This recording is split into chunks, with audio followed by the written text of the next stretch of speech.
Long ago, in the faraway land of Uz, there lived a man named Job. Job was a good man. He loved God. He refused to do wrong. He was honorable. And he was rich. He had thousands of sheep, camels, oxen, donkeys, and servants, and 10 children. Job was the greatest man in the land, and everything in his life went smoothly. Meanwhile, Satan took notice. He complained to God about Job. "He only serves you because you give him so many blessings. If you take away Job's blessing, he'll curse you right to your face." God then told Satan to do with Job as he pleased, but on one condition: he could not harm Job. Satan slunk away, devising a devilish plan to make Job turn against God.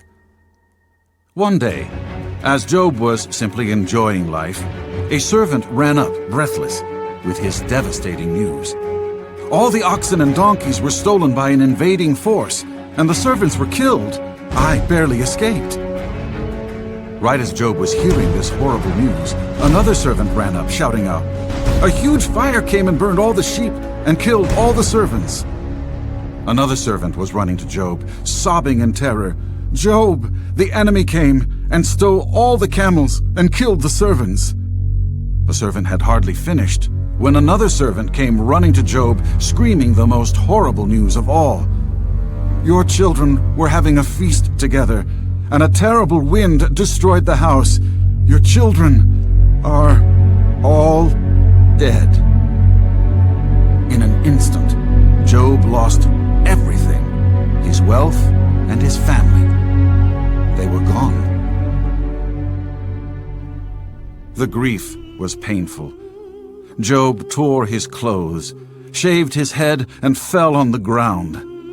Satan thought Job was going to be mad at God, but instead, Job worshipped God. "The Lord gave me everything, and he has the right to take it away. I will still praise God," Job said. Satan then asked God if he could make Job sick. He was sure that Job would then curse God.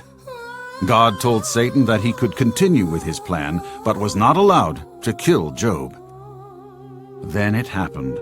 Job broke out with sores over his entire body. He became very ill. The pain and itching was so unbearable that he took broken pieces of pottery to scratch the sores. Job's wife was of no help at all. She came up to her husband and growled, "You're still trying to do good? Just curse God and die." Job did not sin. He continued to worship God.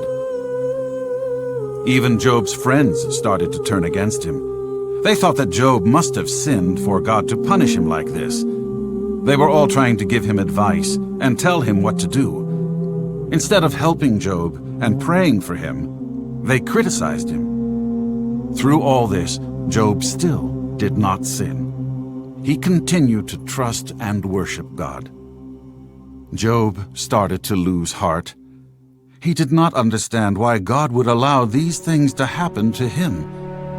So God spoke with Job and explained to him that as God, he created Job and everything in existence. As God, no one had the right to question him or his decisions, even though it may not make sense.